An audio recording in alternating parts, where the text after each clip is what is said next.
સાચા સમયે, સાચી જગ્યાએ, સાચા વ્યક્તિનો સંગ એટલે આપણા જીવનનો ગોલ્ડન પીરિયડ, સુવર્ણ સમય એટલે સત્સંગ. સત્સંગનો મતલબ છે કે સદ્ગુણોને જીવનમાં ઉતારવા. ભગવદીય વૈષ્ણવનો ભાવ વાણી દ્વારા સાંભળીએ ને તો આપણી અંદર પણ એવો ભાવ જાગે, આનંદ આવે, ક્ષણિક વાર માટે પણ અવલૌકિકતાની અનુભૂતિ થાય. શ્રીજી મનના અવલૌકિક સત્સંગમાં સૌ ભગવદીયોનું, સૌ વૈષ્ણવોનું, સૌ શ્રોતા મિત્રોનું, સૌ ભક્તોનું ભાવભર્યું સ્વાગત કરું છું. ભક્ત કોને કહેવાય? ભક્તો કોને કહેવાય?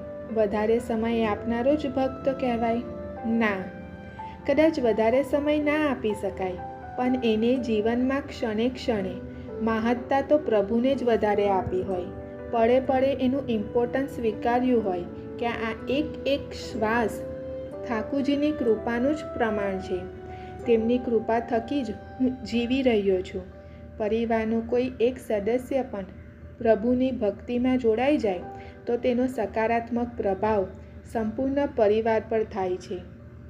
આજે સત્સંગમાં આપણે શ્રીનાથજીના અષ્ટસખામાંથી એક સખા કે જે ગોવિંદ સ્વામી છે, તેમની સંખ્ય ભક્તિથી શ્રી ઠાકુરજી પ્રસન્ન થઈને તેમની સાથે મિત્રભાવે કેવી રીતે ખેલતા હતા તે એક પ્રસંગ અને તેમનું વર્ણન સમજીએ. નાચત દૌ રંગ ભરે, જુવતી મંડળ મધી વિરાજત, બાહુ અંશ ધરે, તાન માન બાંધાન સુરગતિ, ગાન મધુર ખરે, તત થઈ શબ્દ દંપતિ, સુલભની ઉપજત કરે, તાલ ઝાંઝ મૃદંગ બાજત, સુનત જનમ હરે, ગોવિંદ પ્રભુ ગિરિધર ગુણ ભાગવત ઉચ્ચરે. ગોવિંદ સ્વામીનો જન્મ વ્રજની પાસે આંતરી નામના ગામમાં વિક્રમ સંવત 1562માં થયો હતો. બાળપણથી જ તેમનામાં વૈરાગ્ય અને ભક્તિના અંકુર ફૂટ્યા હતા. થોડોક સમય ગૃહસ્થાશ્રમ ભોગવી તેમને ગૃહત્યાગ કરીને વૈરાગ્ય ધારણ કરી લીધો હતો. મહાવનમાં જઈને પ્રભુના ભજન કીર્તનમાં જ સમય વ્યતીત કરતા હતા. સનાધ્ય બ્રાહ્મણ કુટુંબમાં જન્મેલા ગોવિંદ સ્વામીને કાવ્ય અને સંગીતનું પૂર્ણ જ્ઞાન હતું. ઉત્તમ કવિ હોવાની સાથે તે પારંગત ગાયક પણ હતા. સંગીત સમ્રાટ તાનસેન પણ ક્યારેક ક્યારેક એમનું ગાયન સાંભળવા માટે આવતા રહેતા હતા.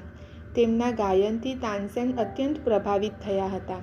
શ્રી વલ્લભાચાર્ય મહાપ્રભુજીના પુત્ર શ્રી વિઠ્ઠલનાથજી ગુસાઈજી એમની ભક્તિ, નિષ્ઠા અને સંગીત માધુરીથી પરિચિત હતા. તે બંનેનો મેલાપ તો ના થયો હતો, ત્યારે પણ તે બંને એકબીજા તરફ આકૃષ્ટ હતા અને મળવા માટે ઉત્સુક પણ હતા. વિક્રમ સંવત 1592માં ગોવિંદ સ્વામી શ્રી ગોસાઈજીને મળવા ગોકુળ આવ્યા. તે સમયે શ્રી ગોસાઈજી ઠકુરાણી ઘાટ પર સંધ્યા તર્પણ કરી રહ્યા હતા. તે જોઈને ગોવિંદ સ્વામીના મનમાં વિચાર આવ્યો કે ગુસાઈજી તો કર્મ માર્ગના આચાર્ય લાગે છે, મારે તો ભક્તિ માર્ગના આચાર્ય પાસે દીક્ષા ગ્રહણ કરવી છે. તેમણે આ અંગે શ્રી ગુસાઈજી સમક્ષ શંકા રજૂ કરી. ત્યારે તેમણે તે વિશે સમજાવતા કહ્યું કે આ ભક્તિ માર્ગ તો કોમળ પુષ્પનું વૃક્ષ છે અને કર્મ માર્ગ કાંટાળી વાડ છે. કર્મ માર્ગની કાંટાળી વાડ સિવાય ભક્તિ માર્ગરૂપી પુષ્પનું વૃક્ષનું રક્ષણ ના થાય. આ સાંભળી જ ગોવિંદ સ્વામી પ્રસન્ન થયા હતા અને બ્રહ્મ સંબંધ પ્રાપ્ત કરી તેમના સેવક બન્યા હતા. તે પછી ગોવિંદ સ્વામી પોતાને ગોવિંદ સ્વામી નહીં પણ ગોવિંદ દાસ કહેવા લાગ્યા હતા. તેમના પદોથી પ્રસન્ન થઈ શ્રી ગુસાઈજીએ તેમને અષ્ટસખા કવિઓમાં સમાવિષ્ટ કર્યા હતા. તે પછી ગોવિંદ સ્વામીએ ગોવર્ધનને જ તેમનું કાયમી નિવાસસ્થાન બનાવી લીધું હતું. ગોવર્ધન પાસે કદંબ વૃક્ષોની એક સુંદર વાટિકામાં તે રહેતા હતા. તે સ્થાન ગોવિંદદાસ કી કદંબ ખંડી નામથી આજે પણ પ્રસિદ્ધ છે. શ્રી ગોવિંદદાસની ભક્તિ સંખ્ય ભાવની હતી, એટલે શ્રીનાથજી પ્રભુ સ્વયં સાક્ષાત પ્રગટ થઈ એમની સાથે ખેલતા અને બાલલીલાઓ કરતા. એકવાર શ્રી ગુસાઈજી શ્રીનાથજીનો શૃંગાર કરતા હતા ત્યારે ગોવિંદ સ્વામી જગમોહનમાં કીર્તન કરતા હતા. તે વખતે શ્રીનાથજીએ તીખડી મિત્રો કરે એમ ગોવિંદ સ્વામીને શ્રી ગુસાઈજીનું ધ્યાન ના હોય એવા સમયે થોડી વારે આંખ કાંકરી મારી. તે પછી તો ગોવિંદ સ્વામીથી રહેવાયું નહીં. તેમને શ્રીનાથજી સામે એક કાંકરી મારી. શ્રી ગુસાઈજીએ આ જોઈ લીધું. તેમને ગોવિંદ સ્વામીને ઠપકો આપતા કહ્યું, અરે ગોવિંદાસ, આ શું કર્યું? શ્રીનાથજીને કાંકરી મારી? તેના જવાબમાં ગોવિંદ સ્વામી બોલી ઉઠ્યા, શ્રીનાથજીને કાંકરી મારી? તેના જવાબમાં ગોવિંદ સ્વામીજીએ શું કહ્યું?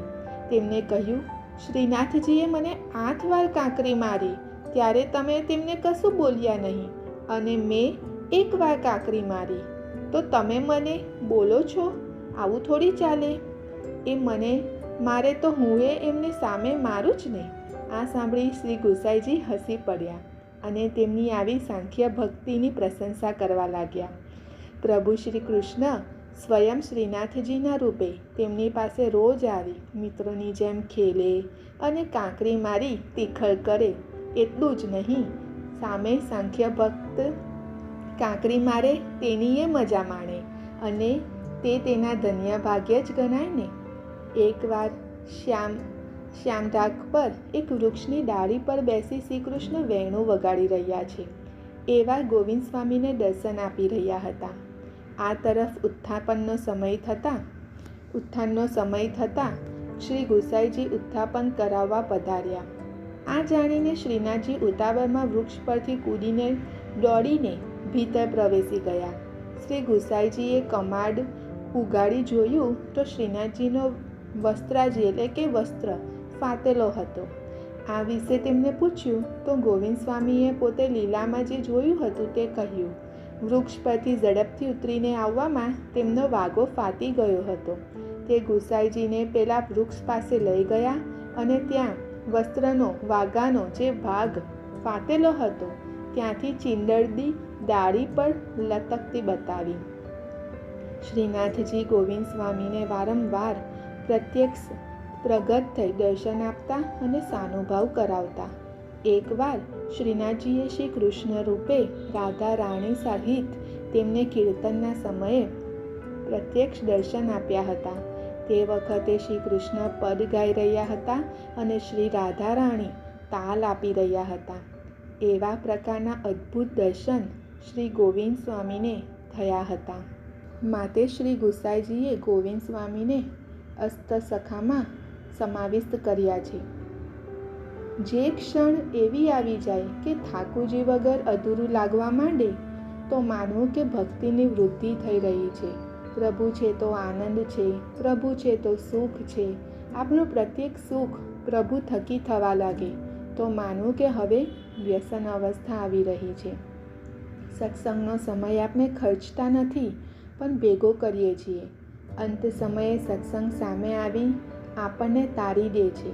એ જ પ્રભુને ખેંચીને લઈ આવે છે અને નિશ્ચિત વાત એ છે કે પ્રભુના જીવોની અન્યથા ગતિ પ્રભુ થવા જ દેતા નથી. આજનું આ સત્સંગ શ્રીનાથજીના ચરણોમાં સમર્પિત કરું છું. જય શ્રી કૃષ્ણ.